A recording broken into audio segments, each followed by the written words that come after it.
ಇಂತಹ ಕಾನೂನು ಎಲ್ಲೂ ಕೇಳಿಲ್ಲ ಅಂತೇಳಿ ವಕ್ಫ್ ಬೋರ್ಡ್ ಅಧಿಕಾರದ ವಿರುದ್ಧ ಕರ್ನಾಟಕ ಹೈಕೋರ್ಟ್ ಚಾಟಿ ಬೀಸಿದೆ.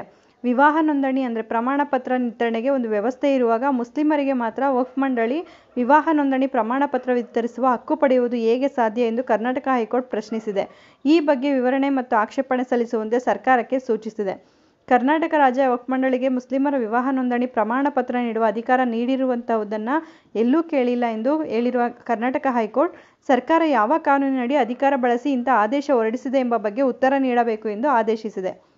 ಬೆಂಗಳೂರಿನ ಆಲಂ ಪಾಷಾ ಸಲ್ಲಿಸಿದ ಸಾರ್ವಜನಿಕ ಹಿತಾಸಕ್ತಿ ಅರ್ಜಿಯನ್ನು ಮುಖ್ಯ ನ್ಯಾಯಮೂರ್ತಿಗಳಾದ ಎನ್. ವಿ. ಅಂಜಾರಿಯಾ ಮತ್ತು ನ್ಯಾಯಮೂರ್ತಿಗಳಾದ ಕೆ. ವಿ. ಅರವಿಂದ್ ಅವರಿದ್ದ ವಿಭಾಗೀಯ ಪೀಠದ ಮುಂದೆ ವಿಚಾರಣೆಗೆ ಬಂದಿತ್ತು. ಸರ್ಕಾರಿ ವಕೀಲರು ಹಾಜರಾಗಿ ಆಕ್ಷೇಪಣೆ ಸಲ್ಲಿಸಲು 2 ವಾರ ಕಾಲಾವಕಾಶ ನೀಡಬೇಕು ಎಂದು ಮನವಿ ಮಾಡಿದರೂ ಅದಕ್ಕೆ ನ್ಯಾಯಾಲಯ ಒಪ್ಪಲಿಲ್ಲ. ಅಲ್ಲದೆ ವಿಚಾರಣೆಯನ್ನು ಮುಂದೂಡಿ ಸರ್ಕಾರ ಮುಂದಿನ ವಿಚಾರಣೆ ವೇಳೆಗೆ ಲಿಖಿತ ರೂಪದಲ್ಲಿ ಆಕ್ಷೇಪಣೆಗಳನ್ನು ಸಲ್ಲಿಸಬೇಕು ಎಂದು ನಿರ್ದೇಶನ ನೀಡಿತು. ವಕ್ಫ್ ಕಾಯ್ದೆಯಡಿ ಎಲ್ಲಿ ಮಂಡಳಿಗೆ ಮದುವೆ ನೋಂದಣಿ ಪ್ರಮಾಣ ಪತ್ರ ವಿತರಿಸುವ ಅಧಿಕಾರ ನೀಡಬಹುದು ಎಂಬುದನ್ನು ಸಾಬೀತುಪಡಿಸುವಂತೆ ಮೌಖಿಕವಾಗಿ ಹೇಳಿತು.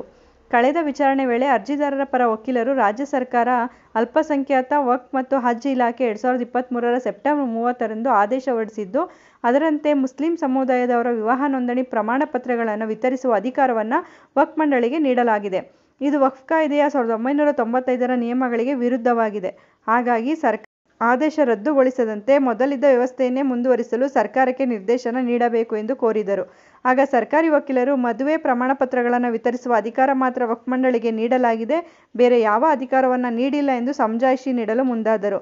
ಅದಕ್ಕೆ ನ್ಯಾಯಾಲಯ, ಮದುವೆ ಪ್ರಮಾಣ ಪತ್ರ ವಿತರಿಸುವ ಕಾರ್ಯವನ್ನು ವಕ್ಫ್ ಬೋರ್ಡ್ ಮಾಡಬೇಕಿಲ್ಲ ಎಂದು ಮೌಖಿಕವಾಗಿ ಹೇಳಿದೆ. ಮಾಹಿತಿಗಾಗಿ ನಮ್ಮ ಚಾನಲನ್ನು ಲೈಕ್ ಮಾಡಿ, ಮತ್ತೊಬ್ಬರಿಗೆ ಈ ವಿಚಾರ ಉಪಯುಕ್ತ ಆಗುತ್ತೆ ಅನಿಸಿದ್ರೆ ಶೇರ್ ಮಾಡಿ. ಹೊಸದಾಗಿ ನೋಡ್ತಾ ಇರೋರು ಸಬ್ಸ್ಕ್ರೈಬ್ ಮಾಡಿಕೊಂಡು ನೋಡಿ.